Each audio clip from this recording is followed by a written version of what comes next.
Tyranny of the Hatt by Liam Campbell and Clara Lucas.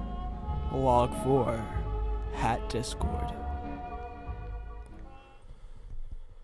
The two Hatt children stood in what used to be their father's office. Bridget, Charles' youngest, had always taken an interest in railways. She had dreams of running her father's railway and always made it extremely clear to him about it.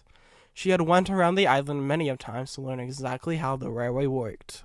All the engines knew her well, and the same was for her. However, when Charles announced his retirement, Bridget showed no sign of producing an heir. Stephen, although showing no interest in wanting to run a railway, had shown a remote interest in continuing the Hatt name. So, Charles asked Stephen about the position. Stephen said yes, despite not caring for it. Bridget was distraught to hear the news. Following suit, she tried to talk to her brother about the situation. Every time, though, Stephen disregarded the idea of leaving the position. Stephen, I just don't find it fair. You never wanted to run the railway. It's always been me. But as soon as you show the slightest bit of interest to father... We've had this conversation enough times, Bridget. When have you ever cared about these engines? People? This island? You've always known I wanted Daddy's job.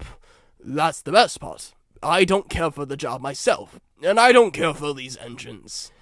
You what? I'm currently looking into how to revolutionize this railway, my dear Bridget. Is this because of... She trailed off as she looked into her brother's sullen face. Unlike his predecessors, he did not live up to the Fat Controller in some ways than others. His large eye bags told everything. You've been having dreams again, haven't you? Stop it. Please, Stephen. It's okay. We were all sorry when you heard... I said stop it! A bold silence filled the room. Stephen had stood up now and shook his desk. He eased his breathing as he sat back down while fidgeting on a ring on his ring finger.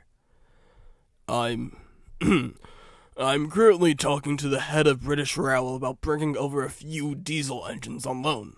I've just gotten 3 clouds of weights from BR. Really? Gronks? Yes. Ugh, Stephen, you can't. Do you not know what you're doing?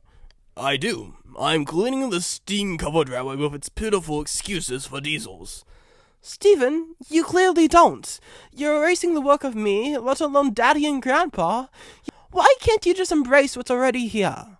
Because what's already here isn't worth keeping. It's a waste of keeping these engines in steam. Do you not know what British Rails is doing to father during modernization? Beaching nearly tar this railway limb for limb. I'm surprised that they only closed Hackenbeck Station. Good riddance. Daddy stood his ground and risked it all for these engines and people, if you must know. Do you know why? Because he cared. Something that you obviously can't do. She boomed, slamming her fist down onto Stephen's desk.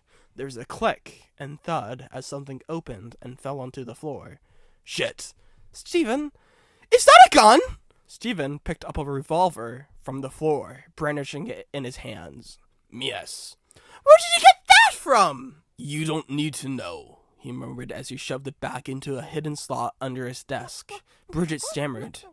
If you don't have anything else to say, then be a dear and get out. You're trespassing. Bridget snorted at him. Although she always stood her ground, she turned on her heel indignant to what she refused to call her brother. She slammed the door to the office as Stephen sat back down. Outside the office, Brummel sat at his desk. Good evening, Miss Hatt. Did everything go well? No, it didn't. She lowered her voice. I can see why you called me. He's running this railway off the rails. We need to do something about this. Yes, quite. Your father will never approve when he hears about this. He winked. Tell him I said hello as well.